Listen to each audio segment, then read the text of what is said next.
ગઈકાલે 30 જનવરીના રોજ સવારમાં 6 વાગ્યાની આજુબાજુ આટકોટથી ગોંડલવાળા રોડ ઉપર એક હુન્ડઈની ઓરા કાર જો હે આ પલટાઈ ગઈ અને પલટાયા પછી એમાં આગ લાગતા એમાં સવાર 3 ઈસમોની દુર્ભાગ્યપૂર્ણ અવસાન ત્યાં જ સ્થળ ઉપર જ થઈ ગયેલ અને ઘટનાની સૂચના મળ્યા પછી પોલીસ ફાયરની ગાડી અને આજુબાજુનો લોકોની મદદથી એમાં 3 ડેડ બોડી રિકવર કરી અને પહેલાં જસદણ હોસ્પિટલમાં અને પછી ફોરેન્સિક પોસ્ટમોર્ટમ માટે રાજકોટ સિવિલ હોસ્પિટલમાં મોકલવામાં આવી.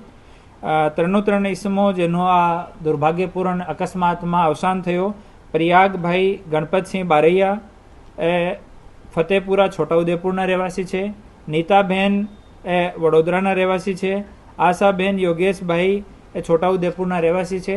એ 3 લોકો આશાભાઈનો દીકરો આપણે ગોંડલમાં ભણતો હતો એની મુલાકાત લેવા માટે ત્યાંથી નીકળ્યા હતા અને વહેલી સવારે આ ગાડી પલટાઈને ગાડીમાં આગ લાગી ગઈ.